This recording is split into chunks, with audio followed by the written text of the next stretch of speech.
Hello everybody, Mr. Akins here and welcome to What's on the Comic Rack. In these videos I usually show 5 comics, one from each age. One from the Golden Age, Silver, Bronze, Copper, and Modern. This time I'm going to show 6 comics. Stay tuned and discover why I'm showing 6 comics in this one. So 5 comics, 5 ages. I'm going to start off with the Golden Age. Golden Age was from 1938 to 1954. And this is a reprint of The Vault of Horror number 22, published in 1951, cover by Johnny Craig. But Mr. Akins, you've showed this comic before. And you're right, but the reason I'm showing it again is to make a correction about what I said the last time I did this video. But then nobody's perfect. I picked up this thinking it may be a reprint of Frankenstein's Monsters' first appearance. I mistakenly said that the Frankenstein's Monsters' first appearance was in Detective Comics number 135 in 1948. I was corrected in the comments. So, Frankenstein's Monsters' first appearance was in Prize Comics number 7, published in 1940. I did replace it with this reprint right here. This reprint's Tales from the Crypt number 37, cover by Jackdavis, published in 1953. Now I get these comics because I am a horror fan and I love reading these comics. These types of comics usually contain more than one story, and this one contained 4. My favorite from this comic was the story entitled Stop, You're Killing Me.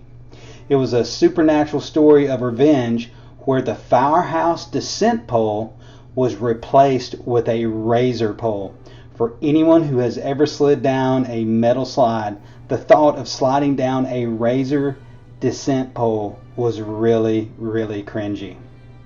Now let's head to the Silver Age. The Silver Age was from 1956 to 1970.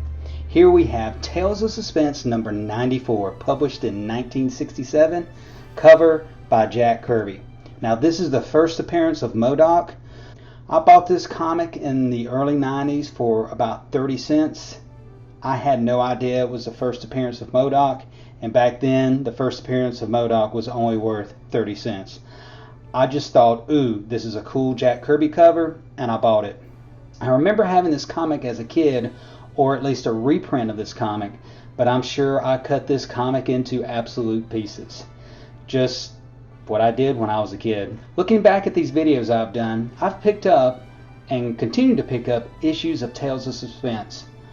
Probably because Iron Man is my favorite character contained in Tales of Suspense. Captain America is my second favorite character. He's also in Tales of Suspense. And these Tales of Suspense issues, they usually have some awesome art, not only on the cover, but on the inside. So now we're going to head to the Bronze Age. The Bronze Age was from 1970 to 1985.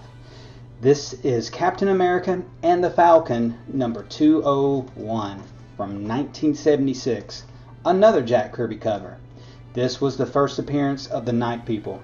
Now I picked this up in the dollar bin, and let me tell you, this comic is probably worth $1.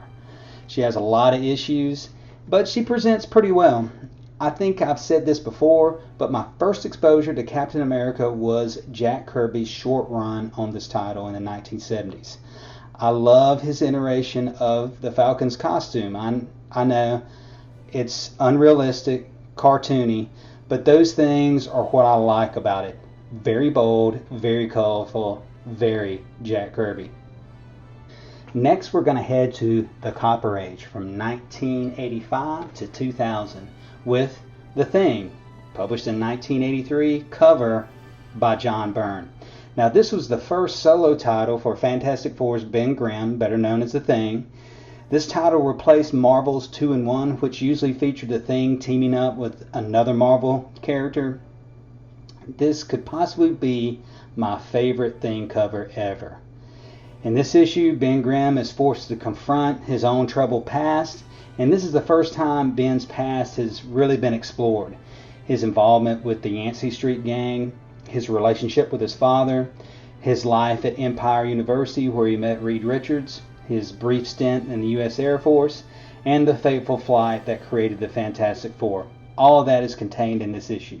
So, if you love Bengrimm, this is a must-read for any Bengrimm or Thing fan.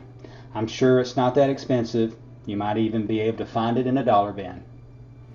And now for the modern age, from 2000 to present. This is Batman Superman World's Finest #1 from 2022, cover by Jimlee. What more could you want from a comic book? The Dark Knight, the Man of Steel, two of the finest superheroes the world has ever known, written by Mark Waid and illustrated by Dan Moore. And that's about all I know about this comic. I haven't read it yet. It's on my pile to read, but I've heard great things about it. And this is apparently a variant cover by Jimlee. Jimlee always does a great Superman, and he also does a great Batman. So, until I put this on my reading list video, like, comment, subscribe, and I'll see you around the comic rack.